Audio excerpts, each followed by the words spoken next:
Alors, donc bonjour à toutes. Aujourd'hui, donc on va voir cet atelier d'initiation sur les blessures de l'âme. Donc au programme, on va voir déjà ce que c'est les blessures de l'âme. Ensuite, je vais vous décrire rapidement ce que sont chacune des blessures. Je ne vais pas rentrer dans le détail de comment elles se sont créées enfant ou des choses comme ça, parce qu'il a fallu faire des choix aussi dans un atelier d'1 heure et demie. Par contre, ce que je vais vous aider à faire, c'est de vous faire en fait des quiz pour vous aider à les reconnaître dans différentes situations de vie pour qu'après vous puissiez les identifier le plus facilement possible. Et du coup, après ça, je vais vous donner quelques pistes de guérison. Donc avant de commencer, je vais me présenter rapidement. Donc je m'appelle Jennifer, j'ai 41 ans, je suis passionnée de développement personnel, d'outils de connaissance de soi et de spiritualité, mais de spiritualité que j'appelle très incarnée, c'est-à-dire la spiritualité qu'on utilise dans la vie de tous les jours et que j'essaie d'expliquer de la façon la plus simple et la plus pédagogique possible.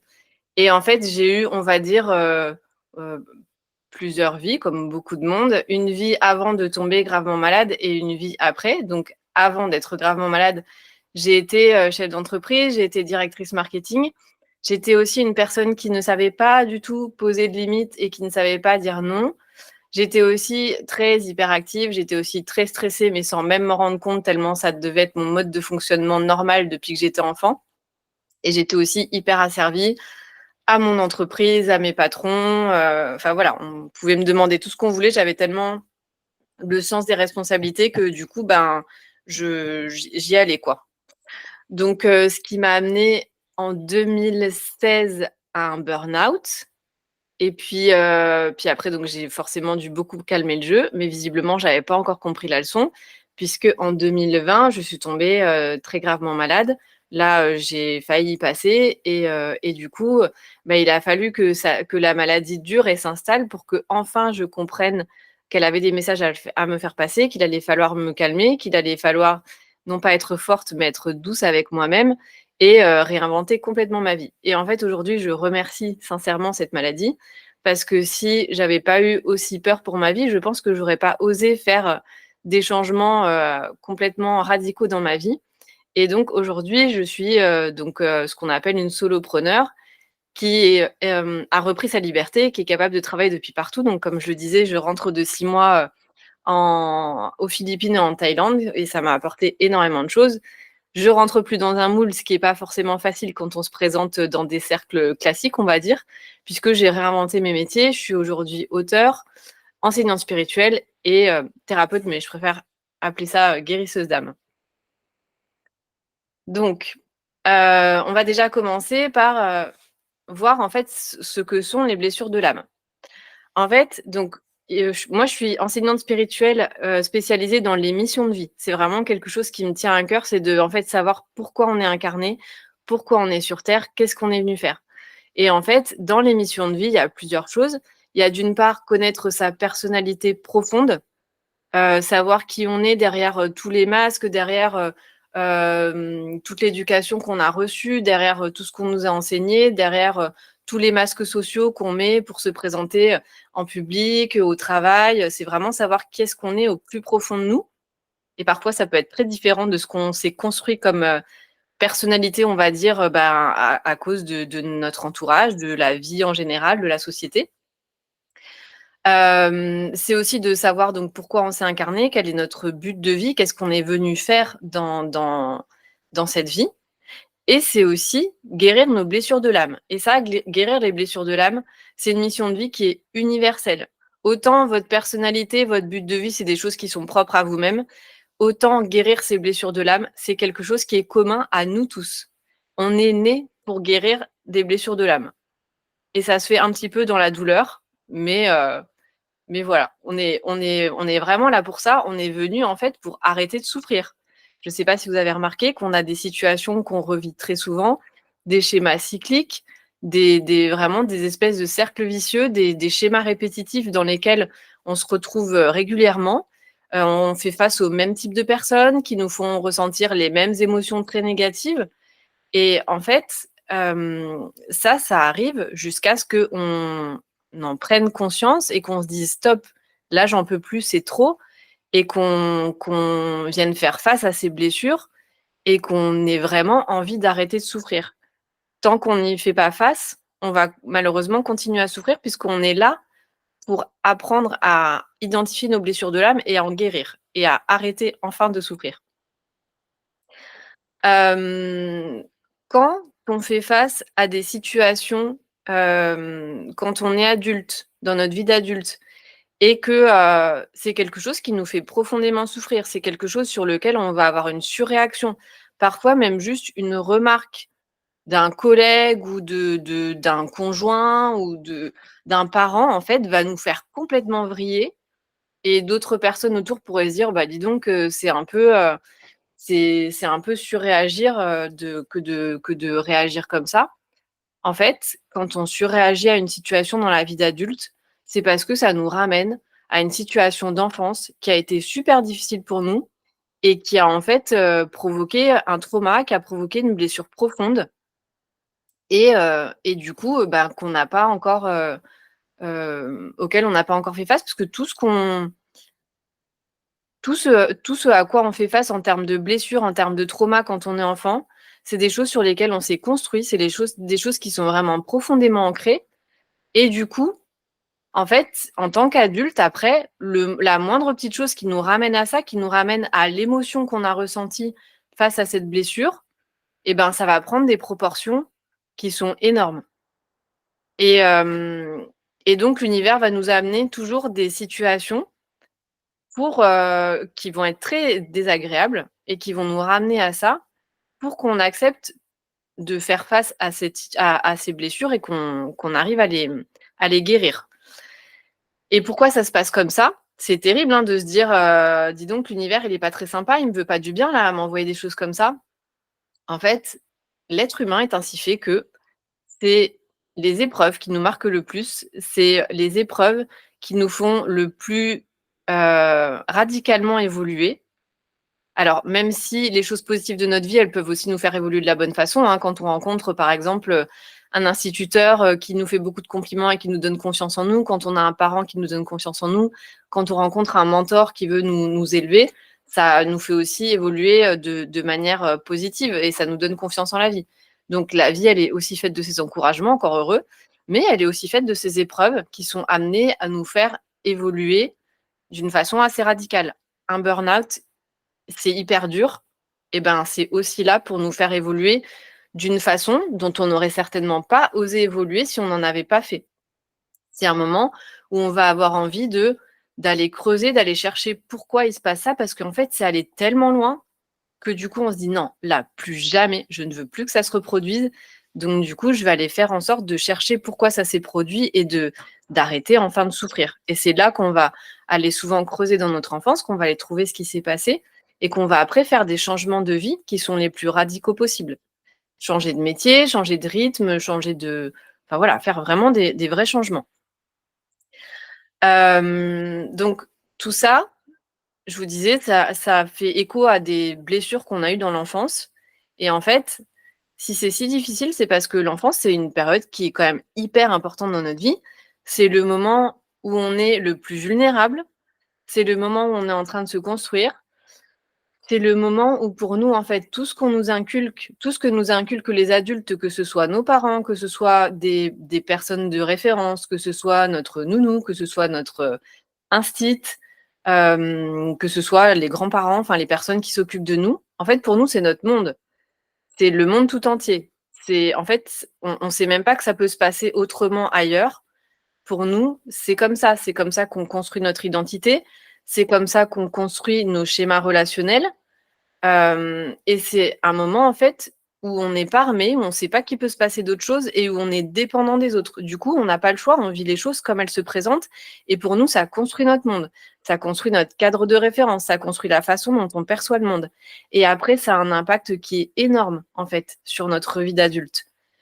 Hem, il faut se rappeler du coup que, bah, nos parents, en fait, enfin tout ce qui s'est passé avec nos parents, c'était aussi des êtres blessés et qu'à l'époque, il y avait pas tout ce développement personnel dont on bénéficie aujourd'hui, donc ça permet aussi un peu de garder ça en tête. Hem, du coup, donc je disais que les blessures, en fait, donc c'est vraiment issu souvent de traumatismes d'enfance Alors quand je parle de traumatisme, du coup, la définition du traumatisme, c'est juste, en fait, quelque chose qui nous a profondément impactés et face auquel on se sent vraiment mal. C'est ça un traumatisme et du coup, c'est la façon dont on le perçoit qui est important, c'est l'émotion que ça nous a fait ressentir. Un trauma pour quelqu'un, ça peut être, en fait, mes parents me laissaient pas pleurer quand j'étais petit et à d'autres personnes, ça peut sembler, complètement, insignifiant mais si, une personne a perçu ça comme un trauma, c'est un trauma. Donc il ne faut pas juger les traumas des autres, ça dépend vraiment de la façon dont on l'a perçu quand on était enfant. Ce qu'il faut savoir, c'est que c'est quelque chose qui s'inscrit en nous, qui est comme une espèce de cicatrice, que du coup, c'est quelque chose qui est douloureux, qui peut prendre beaucoup de place et que quand on n'y fait pas face une fois adulte, qu'on va pas voir ce qui s'est passé, en fait, c'est comme si la cicatrice ou la plaie, à chaque fois qu'il se passait quelque chose, elle va s'élargir, elle va encore plus s'ouvrir. Et du coup, ça va vraiment nous apporter de la douleur, ça va tout le temps être en train de venir nous ramener dans le passé et ça va être de plus en plus pénible. Donc d'où l'intérêt de vraiment être là aujourd'hui, donc bravo, et de venir faire face à tout ça, parce que c'est comme ça qu'au bout d'un moment, on va réussir à se débarrasser de tout ça. Donc faire face aux blessures, c'est vraiment quelque chose qui est important parce qu'à force de les fuir, ça la plaie s'élargit, s'élargit, s'élargit et tout ce qu'on vit une fois adulte va venir réélargir ça. La bonne nouvelle, c'est que, maintenant, on est des adultes, vous êtes des adultes et que du coup, eh ben, on a la souveraineté, on a le pouvoir personnel pour venir changer tout ça. Parce que si on n'est pas responsable de ce qu'on a vécu quand on était innocent, donc on n'est pas responsable de ce qu'on a vécu en tant qu'enfant. C'est les adultes qui étaient responsables de ça, c'est pas l'enfant, c'est pas nous en tant qu'enfants qui étions responsables. Par contre, maintenant qu'on est adulte, on a le pouvoir, on a même, j'ai envie de dire, la responsabilité de venir changer tout ça. Et quand je dis ça, c'est pas pour vous culpabiliser, genre, prenez votre vie en main ou quelque chose comme ça, c'est une bonne nouvelle. C'est vous pouvez prendre votre vie en main, vous avez le pouvoir personnel, vous avez la souveraineté pour venir changer tout ça et pour venir arrêter de souffrir de tout ce qui vous a embêté depuis que vous étiez enfant et auquel vous n'avez pas pu faire face jusqu'ici parce que c'est pas votre faute, c'est juste qu'en fait, l'ego, il vient nous protéger de tout ça. Parce que en fait, l'ego, il met des masques pour venir se protéger des blessures. Parce que les blessures, c'est quelque chose qui est vraiment difficile. Donc voilà. Ce que je voulais vous dire aussi, c'est que souvent, il faut se réattaquer plusieurs fois aux blessures avant de réussir à avancer petit à petit. Les blessures, c'est quelque chose qui est vraiment très profondément ancré depuis notre enfance. Du coup, on a souvent besoin de plusieurs lectures, de plusieurs apprentissages, d'y revenir.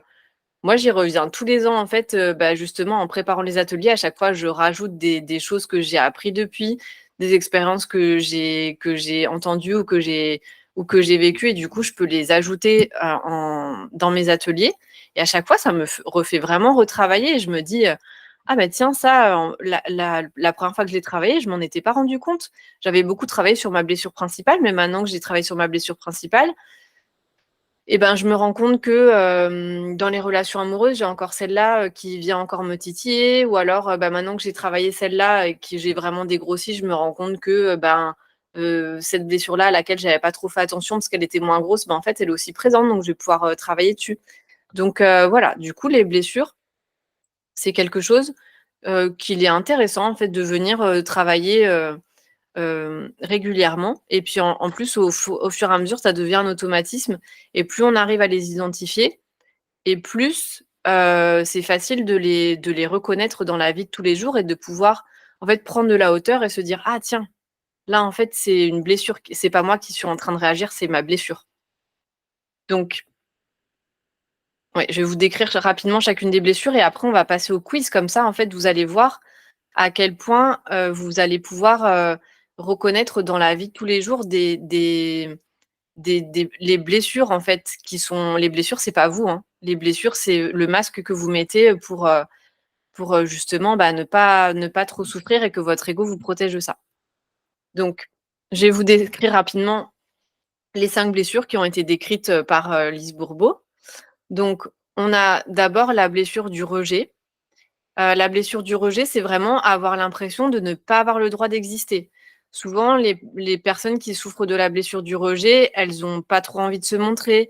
Elles ont l'impression d'ailleurs qu'on les voit pas, d'être transparentes et du coup, en fait, quand on se sent rejeté, on a l'impression qu'on veut pas de nous, qu'on nous tolère pas et du coup, le rejet, c'est une blessure qui est très profonde, parce que la personne qui en souffre se sent rejetée dans son être et en fait aussi dans son droit d'exister. C'est pour ça qu'elle n'ose pas trop se montrer parce que de toute façon, on a l'impression qu'on la voit pas et qu'on veut pas d'elle. Quelqu'un qui souffre de la blessure d'abandon, donc être la blessure de l'abandon, c'est donc être abandonné, être quitté, être laissé parce qu'on ne peut pas s'occuper de nous. C'est toute la différence avec la blessure du rejet. Souvent, la blessure du rejet, la blessure de l'abandon, c'est pas évident de voir la différence entre les 2. D'ailleurs, assez souvent, elles vont plus ou moins ensemble, mais c'est pas toujours facile de faire la différence entre les 2. En fait, dans la blessure du rejet, on ne voulait pas s'occuper de nous ou en tout cas, en tant qu'adulte, on a l'impression qu'on ne veut pas nous voir. Avec la blessure de l'abandon, c'est plutôt que le parent n'a pas pu s'occuper de vous et du coup, dans la vie adulte, ça se traduit par on ne peut pas, s'occuper de moi, on ne peut pas, me voir, on ne peut pas me prêter de l'attention.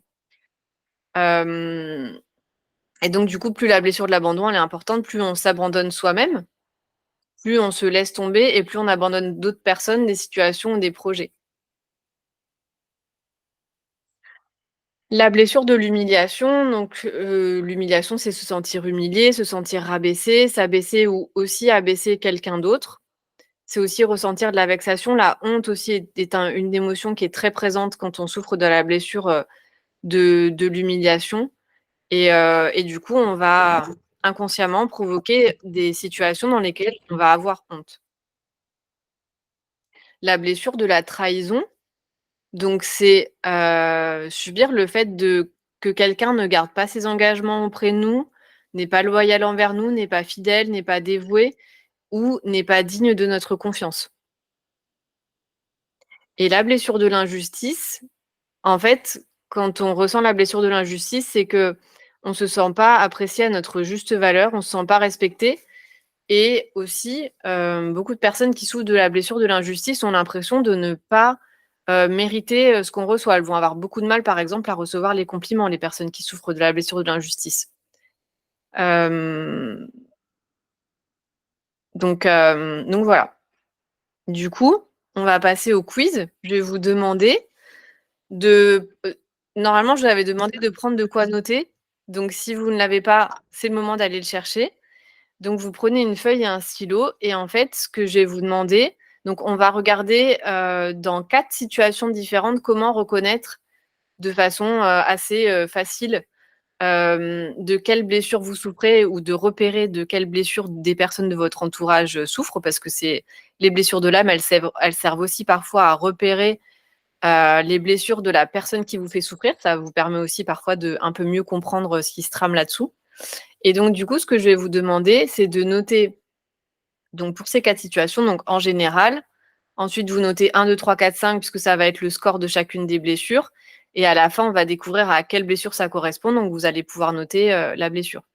Donc commencez déjà par, voilà, faire ce par no en fait, tout simplement par noter ça et puis en face du 1, du 2, du 3, du 4, du 5, vous verrez que vous aurez, des scores à noter et ensuite vous faites pareil pour dans le milieu pro, 1, 2, 3, 4, 5 ma blessure, dans les relations amoureuses, 1, 2, 3, 4, 5 ma blessure et dans le comportement alimentaire, 1, 2, 3, 4, 5 ma blessure.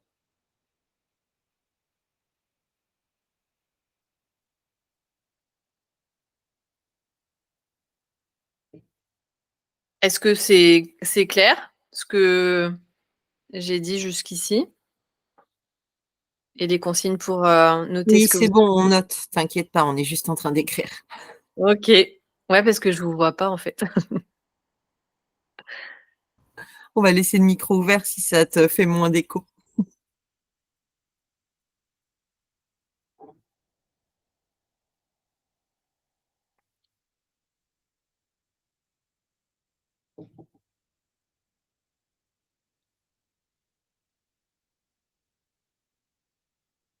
Et alors, c'est les 4 thèmes que tu as choisis ou c'est les 4 thèmes pour lesquels les blessures existent?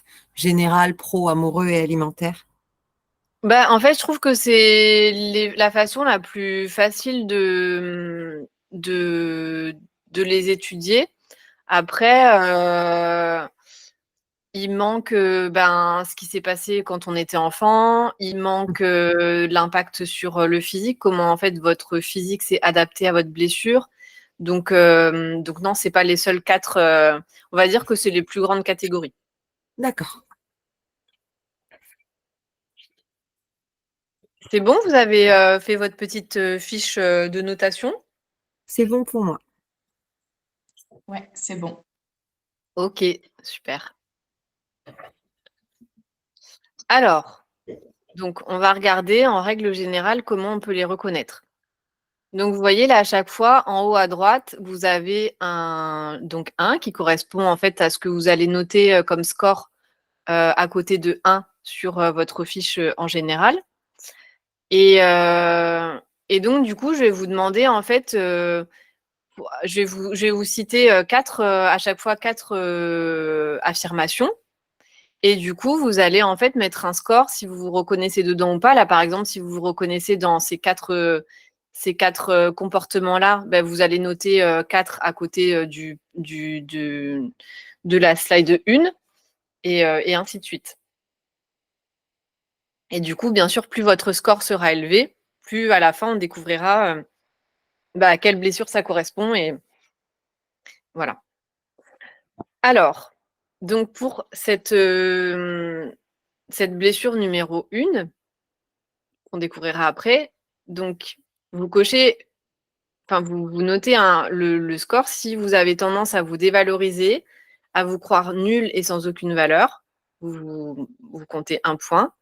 Si vous avez tendance à vous isoler, à croire que vous ne méritez pas l'attention des autres. Si vous avez tendance à parler peu parce que vous avez peur de déranger et que cela vous met mal à l'aise d'être au centre de l'attention, vous mettez également 1 point. Et si vous avez tendance à être perfectionniste parce que vous n'avez surtout pas envie qu'on puisse vous juger ou en tout cas qu'on puisse juger que vous ne faites pas assez bien, vous mettez 1 point. Donc là, du coup, pour le 1 de l'item en général, vous mettez entre 0 et 4 points.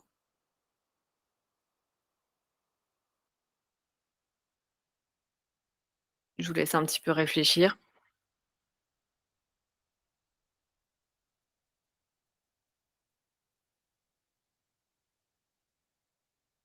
C'est bon? C'est bon.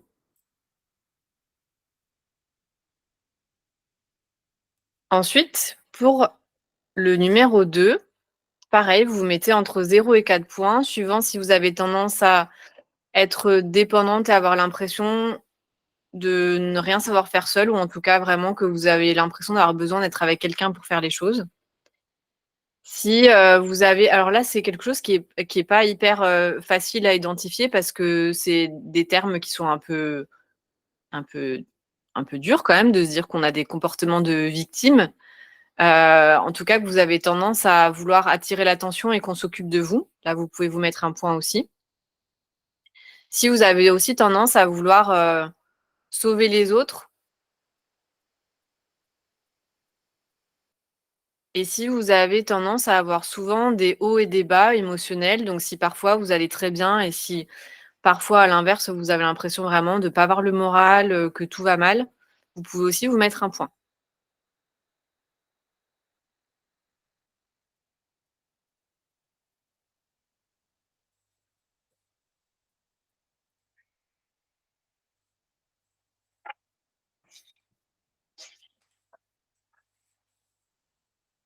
Je passe à la suivante.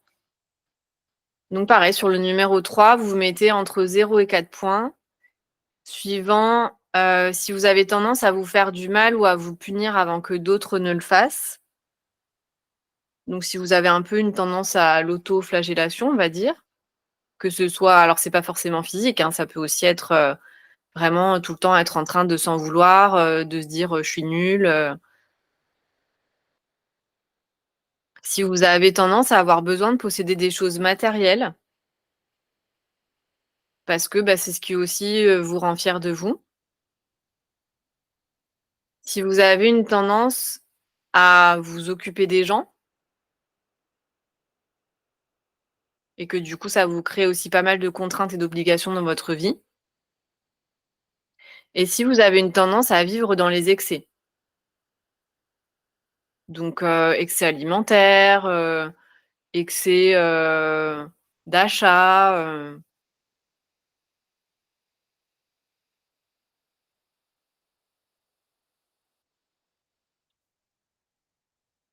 je passe à la numéro 4. Pareil, vous vous mettez entre 0 et 4 points. Si vous avez une tendance à mentir pour être sûr de ne pas perdre la face, si vous avez tendance à contrôler, à prévoir parce que, ben, au final, c'est un petit peu difficile pour vous de vivre dans l'instant présent et que vous avez besoin vraiment de tout contrôler, d'être sûr qu'il y aura pas, il y aura aucun couac. Si vous aimez être au centre de l'attention parce que vous avez besoin de vous prouver, bah, que vous êtes, la meilleure. Et si vous avez une tendance à être assez intransigeante avec les autres, mais comme vous pouvez, souvent l'être avec vous-même aussi.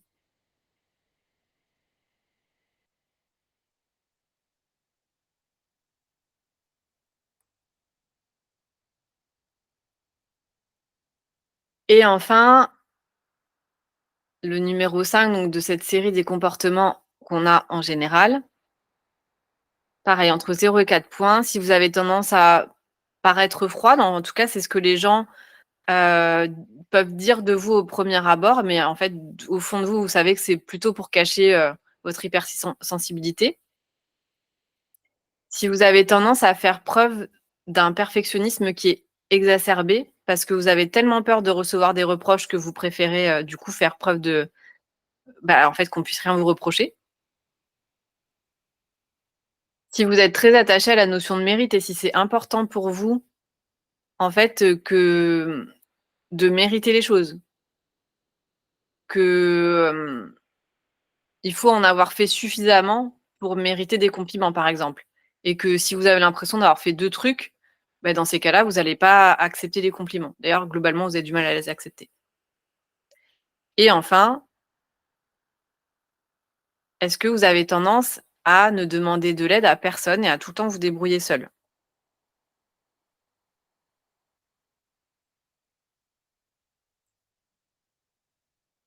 Est-ce que vous avez pu scorer du coup, chacune des slides et est-ce que vous en avez qui se démarquent plus que d'autres ou vous avez, vraiment plus de points qu'à d'autres? Moi, j'ai que des 3 ou des 4. Ah ouais. Et les autres?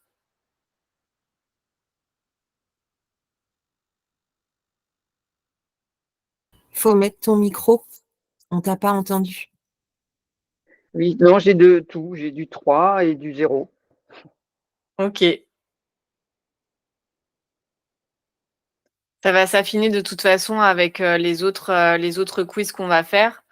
Après, il est aussi possible que, qu'on ait des blessures qui se retrouvent plutôt dans le travail, d'autres qui se retrouvent plutôt dans les relations amoureuses donc et puis de toute façon, on souffre, toutes et tous, des 5 blessures, mais souvent à des niveaux différents, en fait.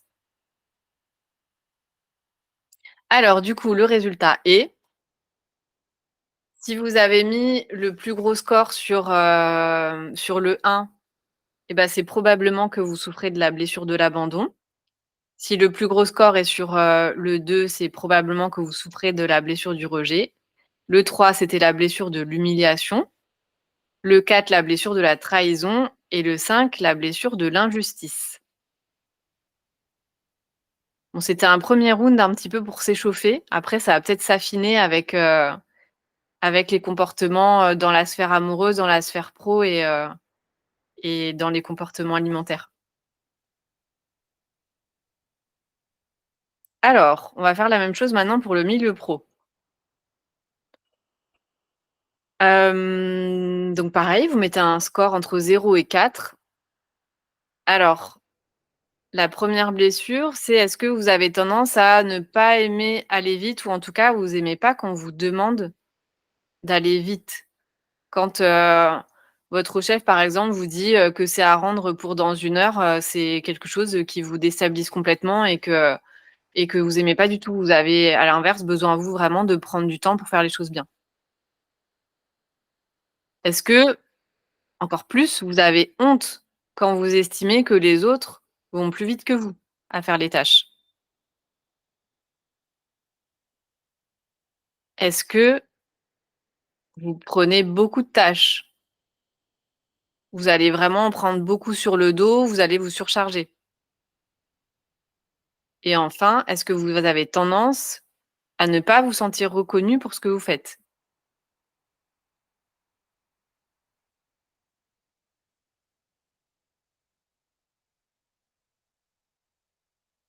On passe à la 2. Pareil, un score entre 0 et 4. Est-ce que vous avez tendance à être très exigeante envers vous-même? Est-ce que vous avez tendance à vraiment vouloir montrer de quoi vous êtes capable? Est-ce que vous avez tendance à tout faire pour ne pas abandonner un projet en route?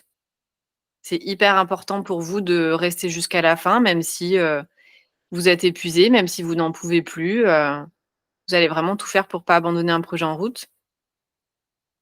Et est-ce que vous avez tendance à ne pas supporter que les autres ne respectent pas leurs engagements?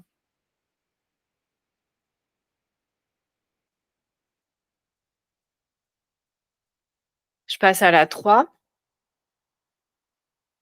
Est-ce que vous avez tendance à avoir une communication qui est évasive? Où on vous dit, «Attends, je comprends pas ce que tu veux me dire là». Est-ce que vous avez tendance à avoir peur de ne pas être suffisamment intéressante? Et du coup, vous parlez pas beaucoup parce que justement vous avez cette peur-là? Est-ce que vous avez besoin de la reconnaissance des autres?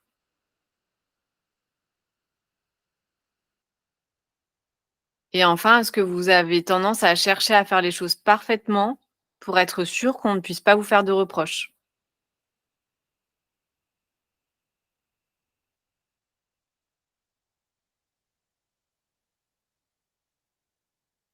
Je passe au 4. Est-ce que vous avez tendance à craindre l'autorité? Est-ce que vous avez tendance à ne pas aimer quand vous ressentez que les autres doutent de vous? Est-ce que vous détestez quand les explications ne sont pas claires et précises? Est-ce que vous aimez être récompensé pour votre travail et pour vos performances?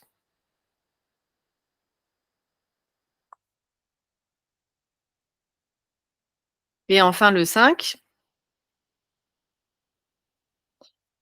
est-ce que vous avez tendance à avoir besoin d'occuper une fonction publique où on va vous voir, où on va vous entendre? Est-ce que vous avez tendance à ne pas apprécier du tout quand vous n'êtes pas invité aux réunions? Est-ce que vous avez facilement l'impression de ne pas être assez importante?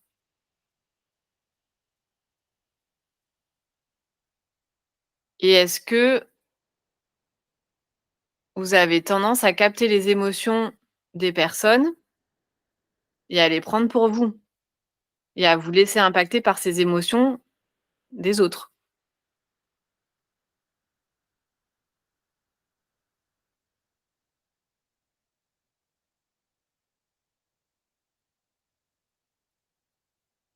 Allez, on va voir le résultat. Si vous avez un plus gros score au 1, vous souffrez probablement de la blessure de l'humiliation. Le 2, probablement la blessure de la trahison. Le 3, c'était la blessure du rejet. Le 4, la blessure de l'injustice et le 5, la blessure de l'abandon. Alors, est-ce qu'entre le premier et le deuxième quiz, il y a des choses qui se retrouvent ou est-ce que, c'est encore, très disparate? C'est totalement l'inverse. Oui, C'est moi aussi. possible, c'est très possible. Moi, j'en ai une en commun, mais j'étais surprise au début et là ressortent celles que je pensais trouver, tu vois?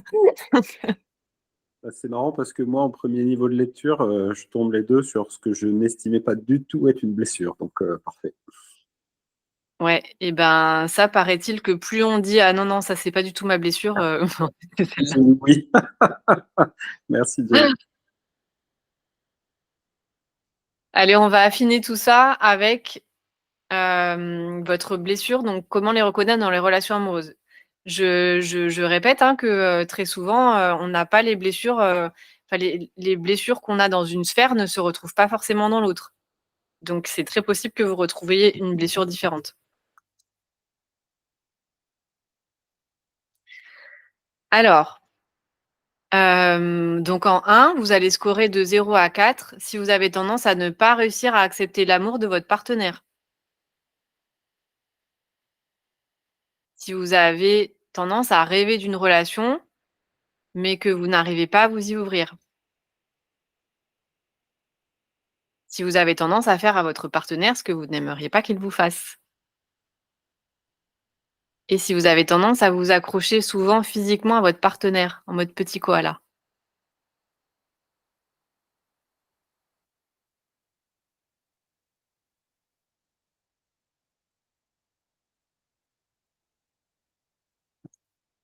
En 2, vous allez scorer de 0 à 4 si vous avez tendance à avoir de la difficulté à vous laisser aimer. Si vous avez du mal à démontrer votre amour. Si vous pensez trop tard aux marques d'affection que vous auriez voulu donner. Et si dans les relations amoureuses, vous avez plutôt tendance à passer pour une personne froide.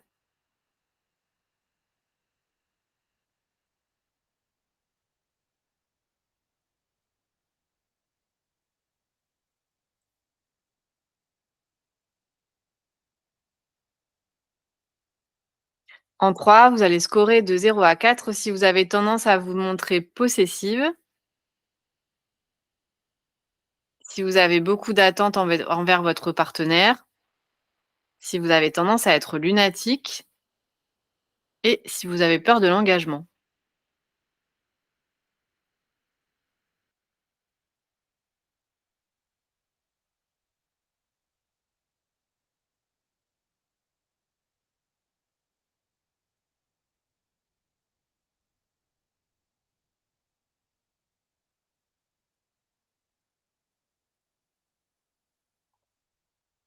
En 4, vous allez scorer de 0 à 4 si vous avez tendance à penser que vous ne méritez pas d'être choisi.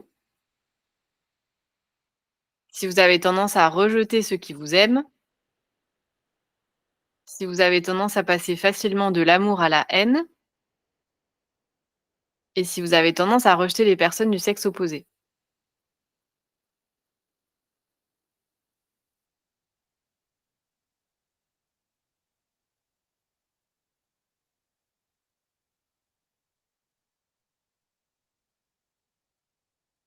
Et enfin, en 5, scorer de 0 à 4 si vous avez tendance à rechercher une personne qui va plutôt avoir tendance à vous cadrer. Si vous avez plutôt tendance à rechercher un ou une partenaire qui va vous empêcher de faire des excès. Si vous avez tendance à être très serviable. Et si vous avez tendance à devancer les besoins de votre partenaire.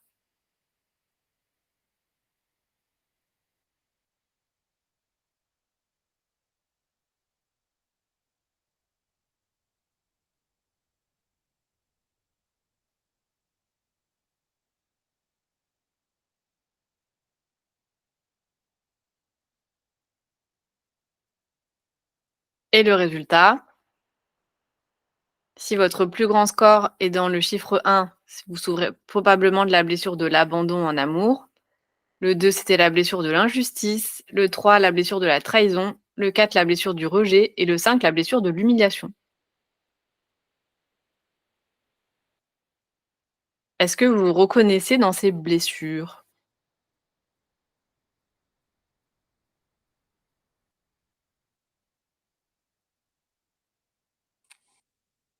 Non, moi je me reconnais pas du tout. Là, je suis hyper étonnée. C'était quoi du coup? Enfin, alors, dans le général, j'ai rien qui ressort de particulier. Ouais. Et dans le numéro 2, j'ai la blessure de trahison et dans le 3, pareil et je comprends pas. Je suis vraiment étonnée. Mmh.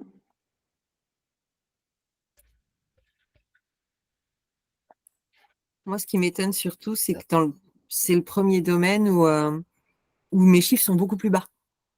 Dans les autres, j'ai l'impression d'avoir presque que des 4, que des 3. J'avais 1, 2, j'étais contente. Et là, j'ai un 0, 2, 1. Enfin, tu vois, dans ce domaine-là, ça ressort moins les blessures, bizarrement.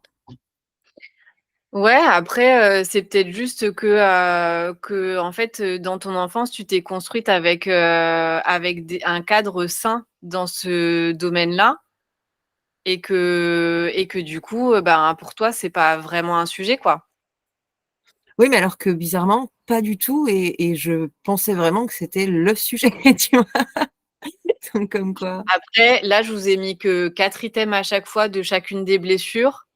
Dans les ateliers, en fait, j'explique de façon beaucoup, beaucoup, beaucoup plus approfondie, mais franchement, en 1 heure et demie, c'est juste pas possible de le faire de manière très, très approfondie comme ça. Donc, et puis en plus, je vous disais, hein, on a les 5 blessures, mais après, on a souvent la blessure en fait qui vous pose le plus de problèmes, et c'est celle-là qu'il faut aller chercher en premier. Et puis après, une fois qu'on a réussi à la soigner, on se rend compte que dans telle ou telle sphère, on en a une autre qui est plus présente, et du coup, on va la soigner. Et puis une fois qu'on l'a soignée et qu'on a enlevé cette couche, en fait, on se rend compte qu'on en a une autre, mais qui était moins présente, donc c'était pas grave, ça vous posait moins de problèmes. Mais du coup, vous allez la soigner. Donc en fait, les blessures, c'est des couches et des couches et des couches. Et, et très souvent, en fait, on a la blessure qu'on n'estimait pas du tout, avoir. Alors après, c'est beaucoup. C'est terrible, hein. Moi, j'ai eu du mal, en fait, au départ, à me faire à cette idée-là, mais c'est beaucoup aussi avec la façon dont notre physique s'est construit en fonction des blessures. Oups, mon micro tombe. Qu'on peut vraiment les reconnaître. Moi, j'avais l'impression de beaucoup souffrir de la blessure du rejet. Et puis, en fait, mes thérapeutes, donc qui canalisaient tout, me disaient: «Non, non, mais toi, c'est la blessure de l'abandon». Puis je dis: «Mais non, moi, c'est la blessure du rejet». Et en fait, quand je regarde le physique des blessures, en effet, j'ai beaucoup, beaucoup la blessure de l'abandon. Et avec cette lecture-là, j'ai pu vraiment me réapprofondir les blessures et me dire, «Ah ouais, en fait, c'est celle-là, en règle générale, dans les relations amoureuses», et voilà. Et après, par exemple, au niveau pro, c'était beaucoup la blessure de l'injustice. Et puis ceux qui me faisaient le plus souffrir, c'était ceux qui souffraient de la blessure de la trahison. Et puis maintenant, en fait, en deuxième lecture, maintenant que j'ai plus la blessure de l'injustice dans le travail, je me dis: «Ah mince, j'avais peut-être aussi un peu celle de la trahison, en fait», donc c'est des couches et des couches et des couches qu'on enlève, et les blessures, c'est hyper difficile, en fait, de les voir de manière, objective.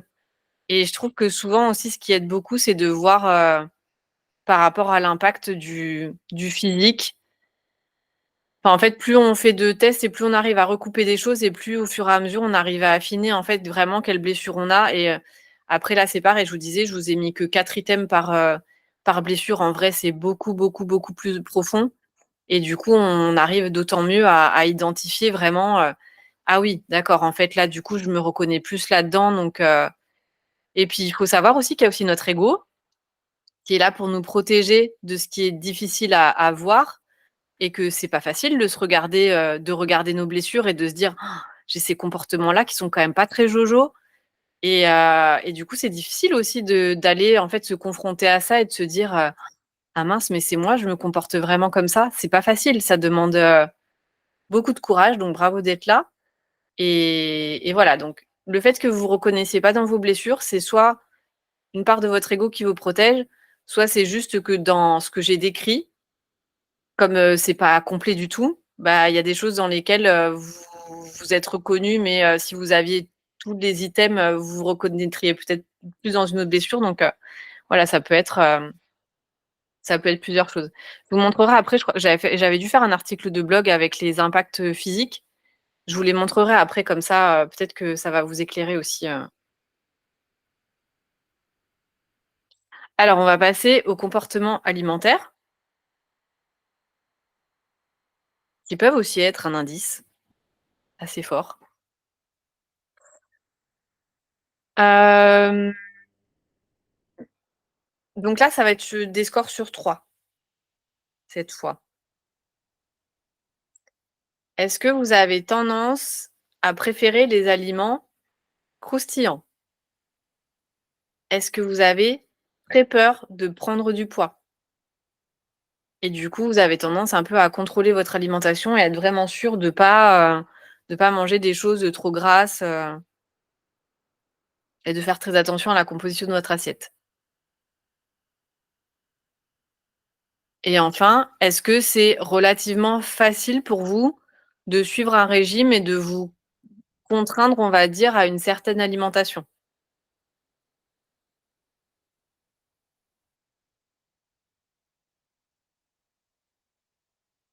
Numéro 2, donc score de 0 à 3.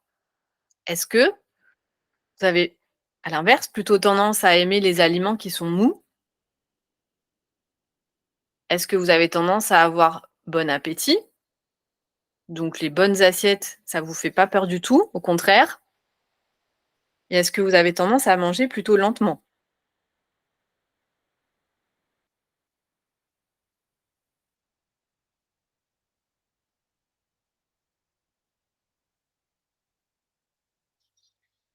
Ensuite, numéro 3, scorer de 1 à 3 en fonction de si vous avez tendance à avoir l'appétit coupé par les émotions, si vous avez tendance à manger plutôt des petites portions et si vous avez tendance à aller parfois fuir dans des excès de sucre, voire d'alcool, de toute autre chose pas hyper bonne pour la santé.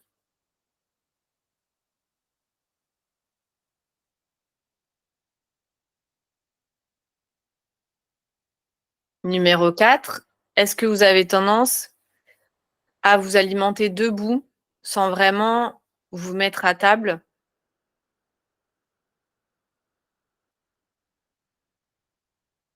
En fait, pas vraiment faire de vrais repas, mais plutôt aller piquer dans le frigo, à des petites quantités, sauf qu'au bout d'un moment, ça commence à faire beaucoup. Est-ce que vous avez tendance à préférer les aliments qui sont riches en gras? Et est-ce que vous avez tendance un peu, parfois, à vous cacher pour manger?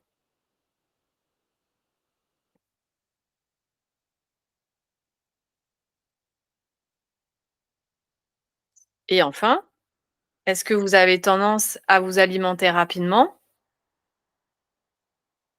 Est-ce que vous avez tendance à parfois oublier de vous nourrir si vous êtes absorbé par une tâche au travail, par exemple? Et est-ce que vous avez tendance à beaucoup saler, épicé vos plats sans même les avoir goûtés?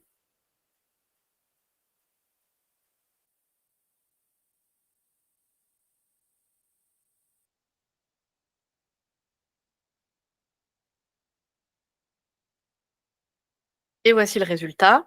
Donc si vous avez le plus gros score en 1, vous souffrez probablement de la blessure de l'injustice. En 2, c'est la blessure de l'abandon. En 3, c'est la blessure du rejet. En 4, c'est la blessure de l'humiliation. Et en 5, c'est la blessure de la trahison.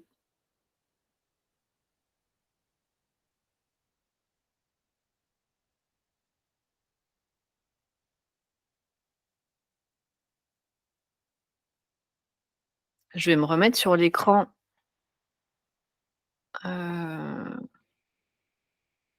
Hop, là.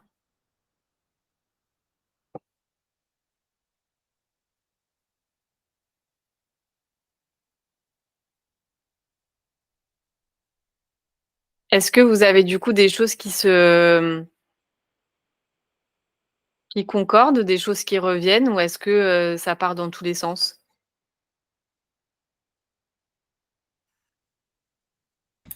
Moi, au moins, j'ai une blessure qui ressort jamais. Donc, je me dis que déjà, je peux éliminer quelque chose. Là, de mon côté, c'est hyper clair. Ah ouais?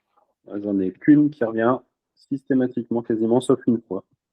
OK. Et c'est celle à laquelle tu t'attendais pas, hein, tu disais? Comme par magie. Ouais, ça arrive très souvent. Ah, je pense que l'ego coupe, donc c'est très bien. Ouais. Ah, l'ego coupe pour nous protéger, hein. Faut pas lui en vouloir. Je comprends pas, tu as le plus grand score dans le chiffre 1, mais tout est 1, c'était pas l'injustice. Non, c'est variable. En fait, chaque dépend, C'est ça. oui, à chaque fois, je. thème, l'ordre change Oui, c'est Mm. ça. Donc, il faut additionner par rapport au résultat de de chaque thème. l'abondance. Ouais. Oui, En c'est fait, ça. Oui, oui, d'accord. si la question 1, en fait, la question 1 n'est pas toujours l'injustice, si on prend l'exemple. Oui, oui, bien sûr. Donc, c'est ce que tu as mis à la fin. Tu sais, à la fin de chaque partie, tu as mis ma blessure majoritaire, c'est ça. Et c'est de voir si ça se retrouve dans plusieurs domaines. Mais c'est pas forcément le cas, hein. Oui, oui, d'accord. Enfin, c'est d'ailleurs rarement le cas. Moi, ce qui ressort aussi, qui est intéressant, c'est, moi, je l'ai fait avec mon mari, qui l'a fait en parallèle, et lui, à chaque fois, on a une qui ressort clairement. Moi, j'en ai 2 ou 3. Tu vois, il y a une vraie disparité à ce niveau-là. 2 ou 3 qui ressortent, 2 ou 3 blessures, tu veux dire? Ouais. À chaque fois, moi, j'en ai toujours, enfin, dans les 2 premiers, tu vois, j'ai 2, 4 ou 3, 4. Ouais. Dans les autres, j'ai 2, 3. Ou dans le dernier, j'aurais pu en avoir 2, j'en ai mis qu'un parce que je me suis dit non, tu vois. Mais en vrai, à chaque fois, j'ai pas que un truc, quoi. Ouais, bah, c'est assez Ouais. cohérent. De toute façon, on a souvent une blessure majoritaire et puis après, dans des sphères de vie différentes, de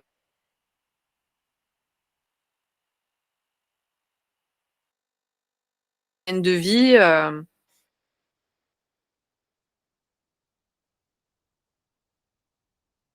en tout cas, la blessure majoritaire, c'est évidemment celle à aller guérir en premier. Vous allez voir qu'une fois qu'elle sera guérie, et ben, il y en a d'autres qui vont se présenter, mais qui seront potentiellement moins embêtantes quand même.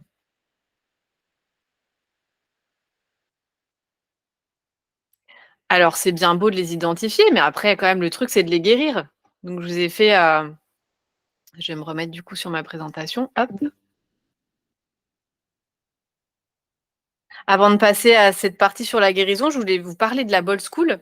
Donc, en fait, je présente là cet atelier d'initiation. C'est dans le cadre de la Bold School, donc qui est la première école qui est dédiée à la connaissance et à la réalisation de nos missions de vie. Et en fait, donc chaque mois, il y a un thème qui est présenté. Et donc, à chaque fois, on a des ateliers d'apprentissage. Donc, ça ressemble à ce qu'on fait là, mais en beaucoup, beaucoup, beaucoup, beaucoup plus approfondi. Ensuite, vous avez des workbooks pour continuer à travailler chez vous avec des questions d'introspection pour vraiment réussir à aller comprendre pour vous individuellement ce qui se trame là-dessous. On revient après avec des séances de questions-réponses comme ça vous permet en fait de pouvoir dire ah bah tiens, moi j'ai travaillé là-dessus puis je me suis rendu compte de ça et qu'est-ce que tu en penses? Est-ce que ça peut arriver? Est-ce que ça existe et comment je peux faire?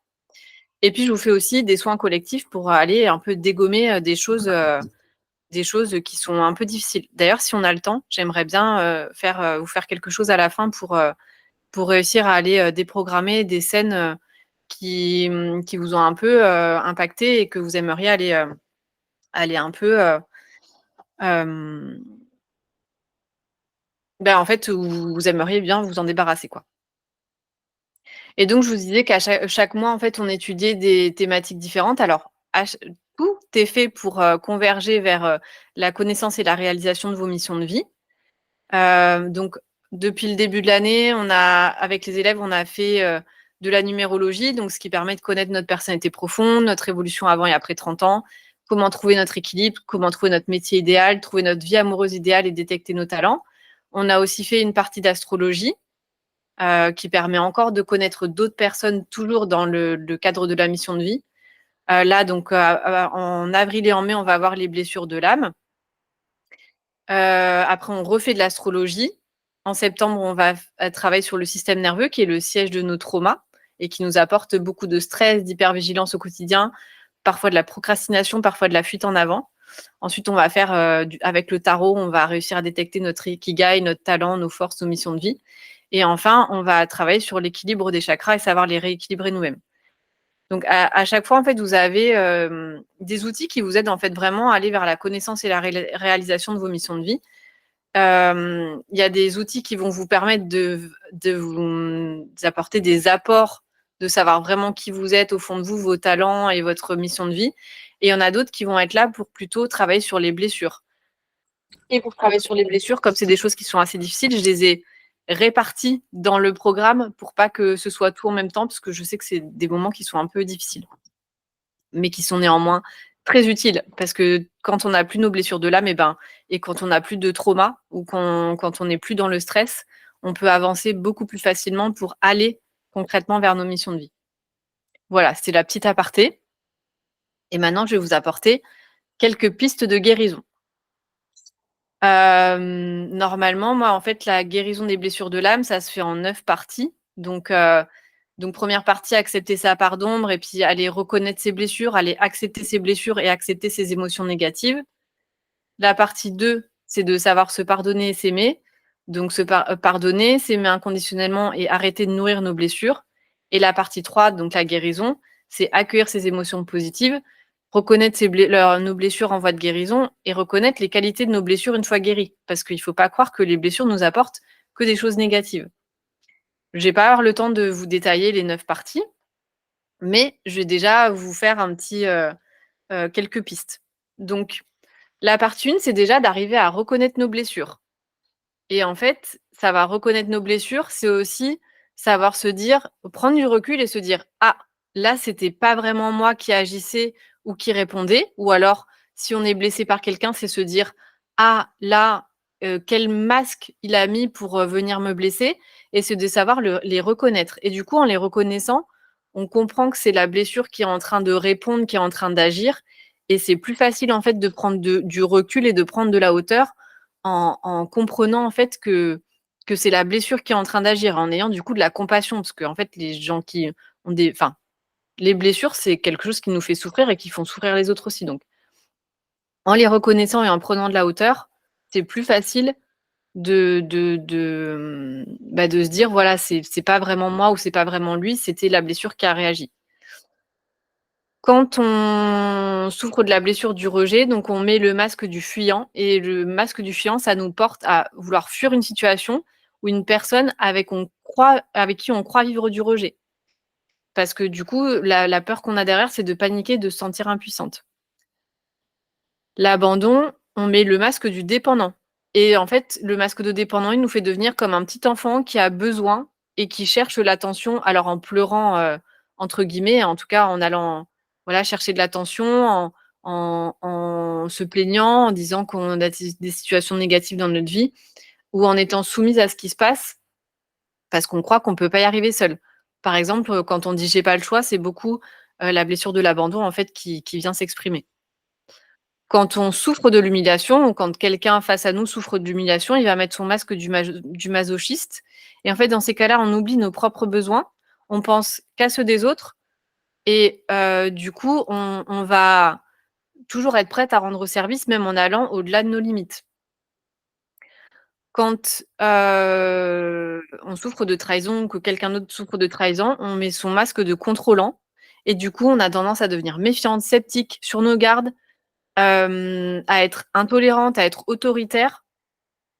Et du coup, on a tendance aussi à montrer qu'on est une personne forte et qu'on se laissera pas faire ou avoir facilement. Et on va avoir tendance à décider pour les autres. Quand on souffre de l'injustice, on va mettre le masque du rigide et du coup, les personnes vont voir de nous une personne qui est froide, qui est brusque, qui est sèche au niveau du ton et des mouvements. Et du coup, notre corps aussi, comme notre attitude, vont devenir rigides aussi. Donc voilà, déjà, reconnaître les blessures. Je passe directement au 3 parce que le 2, j'aurai pas le temps. Pour guérir des blessures, il est important aussi d'accepter nos émotions négatives. J'avoue que j'ai un petit peu de mal parfois avec la psychologie positive et à dire de tout le temps ressentir des émotions positives. Je suis pas complètement d'accord avec ça parce que en fait, les émotions négatives, plus on les met de côté et plus on dit à notre corps et à notre système nerveux qu'en fait, il a pas raison de nous alerter. Les émotions négatives, les émotions en général, il faut les prendre comme un guide intérieur. Et il faut aussi se dire qu'en tant qu'enfant, on a dû parfois taire nos émotions. Par exemple, on se mettait à pleurer, on nous disait de pas pleurer. on nous disait qu'on avait mal, on nous disait c'est bon, arrête un peu de te plaindre. Enfin voilà, on a dû parfois taire nos émotions. Et en fait, ça pour le système nerveux, c'est terrible. Parce que adulte, ça donne en fait des personnes qui n'osent plus ressentir leurs émotions, qui ne les écoutent pas, du coup qui sont pas capables non plus d'écouter les alertes de leur corps. Et qui vont rester dans un espèce de figement où elles vont avoir leur cerveau qui va fonctionner à 2000 à l'heure, mais elles vont pas réussir à agir. Tout ça, ça peut être beaucoup lié au fait qu'en tant qu'enfant, on a dû parfois taire nos émotions. Il faut prendre nos émotions négatives comme une alerte ou comme un conseil. Imaginez que vous soyez dans la rue et que vous ayez l'impression d'être suivi et que vous écoutiez pas l'émotion négative qui va vous dire attention, il y a warning. En fait, c'est peut-être juste une alerte ou un conseil de votre corps pour vous dire il y a peut-être un truc pas bien qui va arriver, donc sois en vigilance. Donc, les émotions négatives, elles peuvent quand même être importantes. Quand on a besoin de pleurer, on pleure. Quand on est triste, on est triste. Quand on est en colère, on est en colère.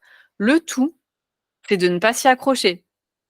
En fait, il faut vraiment accepter de les ressentir comme une alerte ou comme un conseil, de stopper, de poser nos limites, de dire non, ça en fait, c'est pas OK pour moi, donc je vais poser des limites. Donc, c'est important de les ressentir, c'est important de ne pas les mettre de côté, de s'en servir comme un guide intérieur.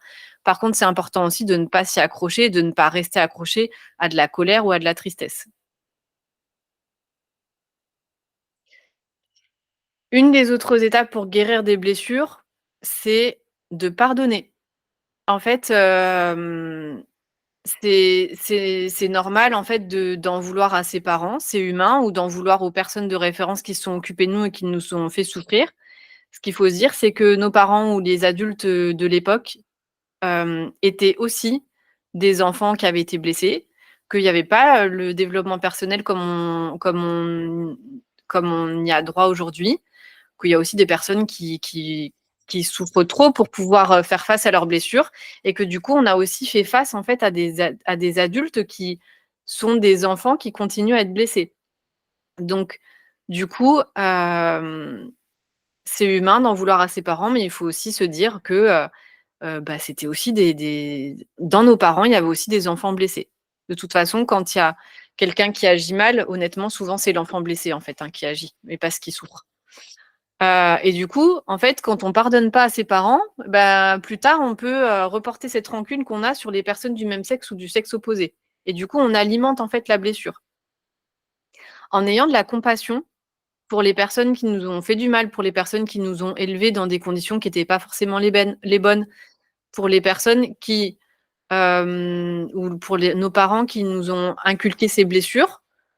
En fait, dites-vous déjà que souvent, ils l'ont fait de manière très inconsciente, que c'est souvent parce qu'ils reproduisaient des choses qu'ils avaient eux-mêmes, dont ils avaient eux-mêmes souffert. Donc, le but, là, c'est d'arrêter un petit peu aussi ce schéma répétitif, de casser un peu tout ça et d'avoir de la compassion. En fait, je trouve que vraiment, en fait, en voyant dans les adultes les enfants blessés, je trouve que c'est plus facile d'avoir de la compassion, de se dire ouais, mais peut-être qu'en fait, enfant, il a vécu ça et du coup, c'est peut-être aussi pour ça qu'il est comme ça. Et en fait, avoir de la compassion, c'est comprendre ce qui s'est passé, pas forcément être d'accord avec ce qui s'est fait, parce que vous avez le droit de pas du tout être d'accord avec des choses que vous avez vécues en étant enfant, complètement.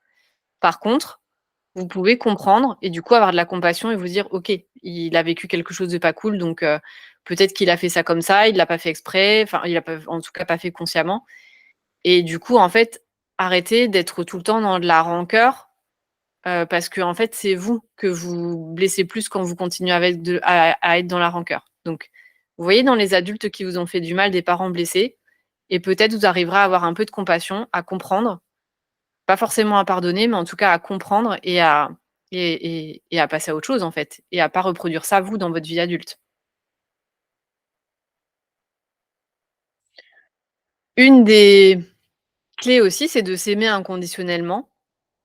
Et pour ça, en fait, il faut comprendre que, de manière globale, on pourrait schématiser les choses en se disant que le parent du même sexe que nous a eu pour rôle de nous apprendre à aimer, à s'aimer soi-même et à donner de l'amour. Et le rôle du parent du sexe opposé, schématiquement, ça a été de nous apprendre à nous laisser aimer et à recevoir de l'amour. Mais en fait, il y a plein de raisons pour lesquelles ça s'est pas forcément passé comme ça. Et du coup, dans ces cas-là, on peut avoir des problèmes avec l'amour, que ce soit pour l'amour de soi, que ce soit pour aimer, que ce soit pour se laisser aimer. Et du coup, en comprenant ça et en pardonnant à nos parents, je trouve que c'est plus facile de réussir à s'aimer, à être aimé et à aimer. Et c'est vraiment une des clés, en fait. Quand vous arrivez à vous aimer, vous êtes capable de mettre des limites pour ne plus laisser des choses se reproduire et pour vous dire: «Mais attends, en fait, ça, c'est pas OK pour moi. Donc ça me fait ressentir une émotion négative. C'est pas OK pour moi, c'est une alerte et en fait, je m'aime assez pour dire non et pour pas laisser les choses se reproduire. Par contre, je vais pas être dans la surréaction parce que j'ai analysé que c'était une blessure qui le faisait faire ça et qui me faisait réagir comme ça et du coup, j'ai les clés pour dire non, mais de manière, en fait, très calme, très sereine et très sûre de vous parce que vous vous aimez suffisamment et que vous dites: «Bah non, en fait, ça, c'est pas OK pour moi» et comme ça, vous pouvez mettre fin à beaucoup de situations que vous aviez que avant vous auriez laissé continuer parce que vous savez pas vous savez pas vous écouter et vous savez pas encore vous aimer. Mais ça va changer. Et puis dernière chose, les blessures, c'est pas que des choses négatives. Là, je vous ai présenté un petit peu, les côtés, un peu difficiles des blessures et souvent, c'est quand même, les blessures, c'est quand même des côtés, un peu sombres de nous ou des autres. Mais il faut aussi se rendre compte que, derrière la blessure du rejet, une fois qu'on l'a guérie, on n'a plus que les côtés positifs et du coup, derrière la blessure du rejet, il se cache une personne qui est capable d'en faire beaucoup et qui est dotée d'une bonne endurance de travail et ça peut être hyper, important dans la vie de pouvoir, en fait, être capable de faire ça dans certaines situations et certains moments de vie où vous avez besoin de ça. Par exemple, quand vous créez une entreprise ou quelque chose comme ça, vous allez avoir besoin de cette qualité. Donc c'est important du coup de se dire aussi, «Ma blessure ne m'apporte pas que des choses négatives. Une fois que j'ai réussi à passer au-delà de ces choses négatives, elle m'apporte aussi des choses positives». Derrière la blessure de l'abondance, de l'abandon, il y a aussi une personne qui est habile et qui sait extrêmement bien formuler ses demandes et qui arrive à poser ses limites. Derrière la blessure de l'humiliation, il y a aussi une personne qui est audacieuse, qui est aventurière et qui possède de grandes capacités dans beaucoup de domaines. Derrière la blessure de la trahison, il y a également une personne qui possède des qualités de leader, de chef. Et derrière la blessure de l'injustice, il y a une personne qui est très créative, qui a beaucoup d'énergie et qui est dotée d'une grande capacité de travail. Donc vous voyez qu'en fait, ces blessures, vous pouvez les aimer, vous pouvez les chérir parce qu'une fois que vous les avez repérées, que vous avez réussi à mettre, à mettre des limites aux autres par rapport à ça, à vous aimer suffisamment pour mettre des limites aux autres et à dire non ou à dire stop, en fait, vous avez plus que les qualités, en fait, de ces blessures. Donc c'est quand même, assez génial. Hem, J'aimerais bien vous faire un petit soin pour, pour vous aider, à déprogrammer des scènes. Parce qu'en fait, vos blessures, parfois, elles, dans la vie d'adulte, elles sont venues, en fait, vous avez des choses dont vous vous rappelez un peu toute votre vie, des scènes marquantes qui vous empêchent un petit peu d'avancer. Et du coup, en déprogrammant cette scène-là et en allant reprogrammer quelque chose d'un peu plus sympa, vous allez pouvoir, en fait, arrêter de rester bloqué sur cette scène et ça va vous permettre d'avancer. Donc j'aimerais bien venir vous faire, un petit soin comme ça. Je vais juste terminer rapidement ma présentation et après on prendra 10 minutes pour que je vous fasse ça. Du coup, je termine cette présentation et avant de vous faire le soin, je voulais juste vous parler encore une fois de la Bold School. Donc la Bold School, c'est vraiment pour vous aider à trouver, à réaliser vos missions de vie. Donc dans cette école, je vous apprends à vous servir de manière très pragmatique d'outils que je considère comme étant vraiment magiques. Donc l'astrologie, la numérologie, le tarot, comment rééquilibrer vos chakras, comment identifier et guérir vos blessures de l'âme, comment trouver votre mission d'âme et comment fonctionne votre système nerveux pour vraiment ne plus être stressé et réussir à avancer. Et je vous apprends à les appliquer sur vous pour que vous puissiez les utiliser dans la vie de tous les jours et opérer vraiment des beaux changements. Moi, c'est aussi ce qui m'a permis de tout ça, de partir pendant 6 mois et aujourd'hui de me dire mais je crois qu'en fait je suis un peu faite pour beaucoup plus partir que ce que je faisais auparavant. Donc vous avez 2 formules dans la Bold School. La première, c'est si vous avez envie d'aborder juste une thématique. Donc là, par exemple, avril et mai, ce sera identifier et guérir les blessures de l'âme. Donc vous avez 2 ateliers d'apprentissage qui seront beaucoup plus approfondis que ce qu'on vient de voir là. Un workbook, 2 séances collectives de questions et réponses et un soin collectif. Et donc ça, c'est 125 €. Et vous avez le programme complet de la Bold School où là, je vous accompagne pendant 1 an. Donc du coup, avec 2 heures en moyenne de croissance personnelle par semaine, ça vous fait à peu près 100 heures où vous allez vous occuper que de vous, vous allez travailler que sur vous et je peux vous dire que vous allez faire des shifts après où vous allez vraiment réussir à changer des choses très importantes dans votre vie qui vous convenaient plus ou qui sont plus alignées à vous et qui sont alignées à la personne que vous êtes devenue en sachant quelles sont vos missions de vie. Et là, donc, c'est 820 € ou une facilité de paiement de 3 fois sans frais de 273 €. Donc voilà, je vous enverrai à l'issue de cet atelier le replay et je vous ferai également une petite offre de remise rien que pour vous. Alors, je vais voir si j'arrive à vous mettre des ondes θ avec YouTube pour voir si j'arrive jamais en fait à mettre des musiques en même temps. Et peut-être que là, je vais réussir enfin à trouver comment faire.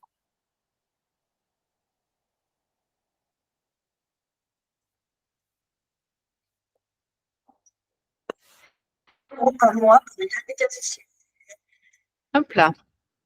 Alors, attendez, si je partage ça, est-ce que ça va marcher? Est-ce que là, vous entendez la musique?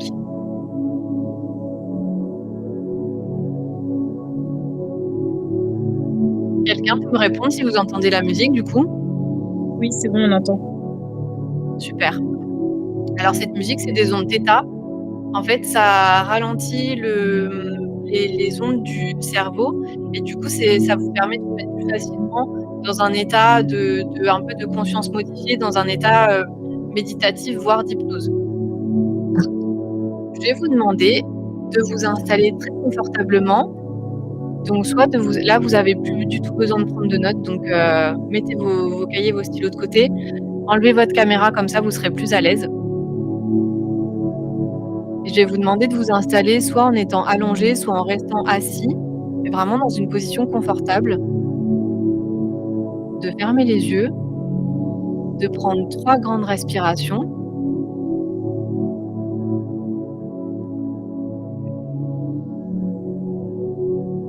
À chaque respiration, détendez de plus en plus vos muscles. Et vous vous concentrez uniquement sur l'air qui rentre et qui sort de vos narines. Vous vous concentrez sur votre souffle. Vous allez penser à une scène qui continue à vous embêter, qui continue à vous obséder, qui continue à vous empêcher d'avancer et qui continue à vous faire souffrir. Ça peut être une scène dans une relation amoureuse, ça peut être une scène avec vos parents, ça peut être une scène au travail. Vraiment la scène dont vous vous rappelez, qui vous a marqué, qui vous provoque vraiment des émotions négatives. Quand vous pensez à cette scène-là, vraiment, vous vous sentez pas bien. Donc je vais vous demander de penser à cette scène et je vais vous demander de revivre cette scène comme un film dans votre tête.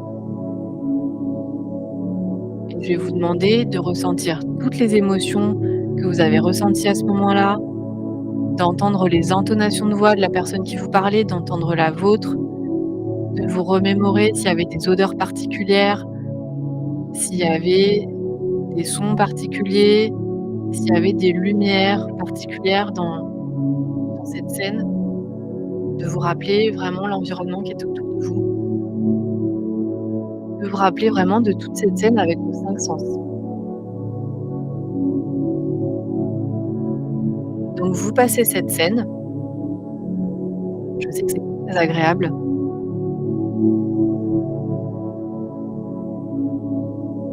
fois que cette scène est finie, vous allez vous la repasser, mais cette fois, tout est en noir et blanc. Donc vous vous repassez cette scène une deuxième fois, du début à la fin, mais cette fois-ci, tout ce que vous voyez, c'est en noir et blanc.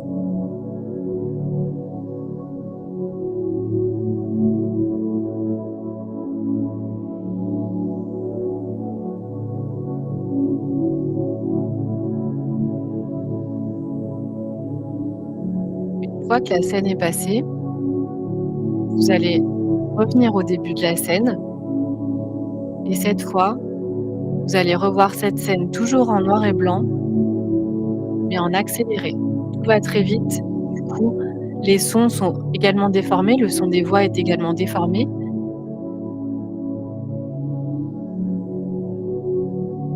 Et vous passez vraiment ce film en noir et blanc et en accéléré.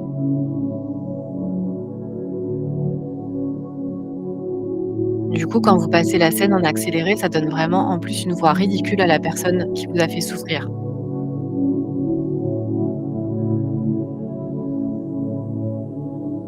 Une fois que vous êtes repassé cette scène en accéléré, vous revenez au début.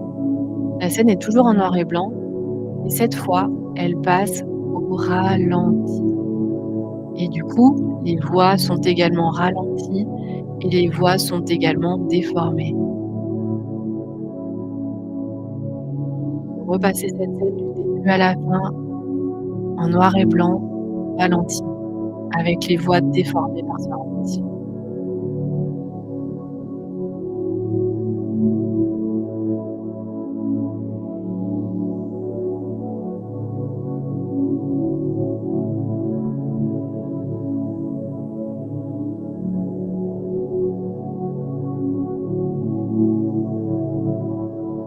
Cette scène que vous êtes repassée, c'est comme si vous l'étiez passée sur une télé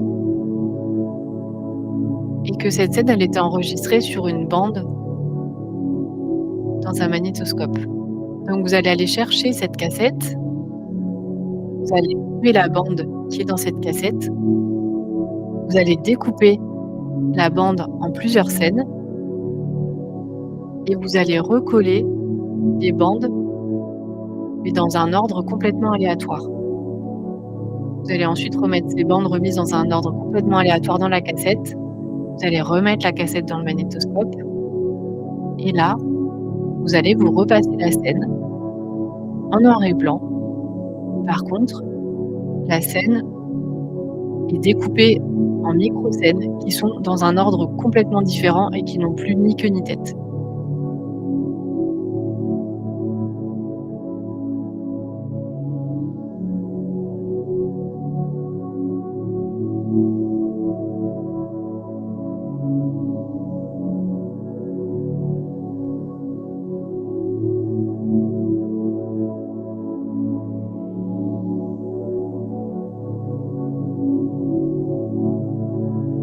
Une fois que c'est fini, vous allez reprendre la cassette dans le magnétoscope. Puis vous allez, avec cette cassette, partir dans un lieu ressource, soit un lieu que vous connaissez déjà et qui vous fait énormément de bien, soit un lieu que vous pouvez inventer, qui soit au bord de la mer, qui soit dans la montagne, qui soit dans une maison que vous connaissez et que vous aimez beaucoup, qui soit dans une forêt. Un lieu vraiment dans lequel vous vous sentez bien, dans lequel vous vous sentez en sécurité, dans lequel vous vous sentez en joie. Et là, vous allez avancer vers ce lieu. Vous avancez avec votre cassette dans les mains et vous voyez un enfant qui est sur un banc. Vous approchez et vous vous rendez compte que cet enfant qui a été blessé, c'est cet enfant qui est votre enfant intérieur, qui est l'enfant que vous avez été et que vous avez vraiment envie de protéger. Maintenant que vous êtes adulte, que vous êtes souverain ou souveraine de votre vie, vous vous rendez compte que cet enfant, vous êtes capable de le protéger. Alors vous le prenez par la main, vous prenez cette cassette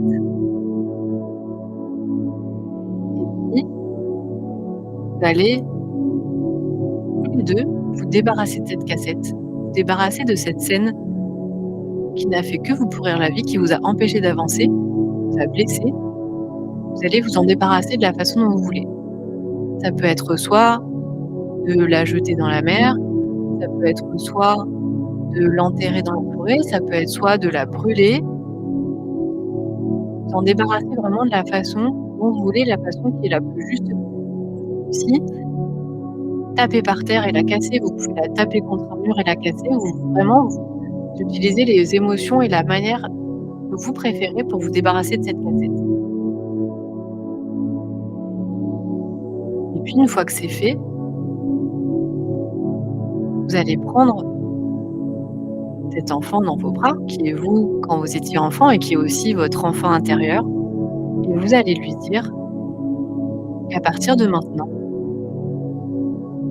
vous allez ne plus laisser d'autres personnes vous blesser. Vous allez vous aimer tellement fort, vous allez vous protéger tellement fort, parce que vous savez que en tant qu'adulte, vous êtes aussi un enfant blessé, et un enfant, on a toujours envie de le protéger. En tant qu'adulte, vous êtes en capacité de le protéger. Donc vous le prenez dans vos bras et vous dites qu'à partir de maintenant, vous ne laisserez plus personne faire du mal, vous ne laisserez plus personne vous blesser. Vous allez vous engager à identifier et à guérir vos blessures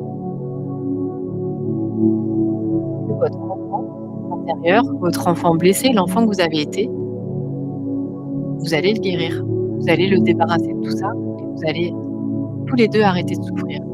Et à chaque fois que quelqu'un essaiera de vous blesser, à chaque fois que quelqu'un vous fera souffrir, vous allez vous dire, à l'intérieur de moi, il y a aussi cet enfant que j'ai envie, que j'ai besoin de protéger, que j'aime inconditionnellement, et du coup, je ne vais pas laisser faire ça, parce que je m'aime suffisamment. Vous prenez cet enfant dans vos bras et tout ce que vous avez besoin de lui dire, se sentent bien, pour qu'ils se sentent apaisés. Vous aussi, en tant qu'adulte, vous vous sentiez de nouveau souverain, souveraine de votre vie. Capacité d'identifier et de guérir vos blessures. Et puis, une fois que vous aurez dit ce que vous avez à dire à votre enfant, vous pourrez prendre 3 grandes respirations. Première respiration, vous commencez un petit peu à remuer vos doigts, vos mains, vos pieds, pour prendre contact avec votre corps. Deuxième grande respiration, vous pouvez bouger un petit peu vos épaules, votre tête. Et troisième grande respiration, vous revenez ici et maintenant. Vous pouvez ouvrir vos yeux et revenir avec moi.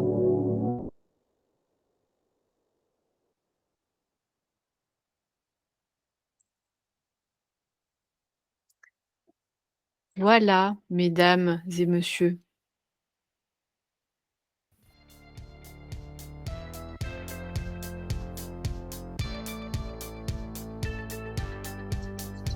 Ah, je suis figée, qu'est-ce qui se passe? Non, c'est bon.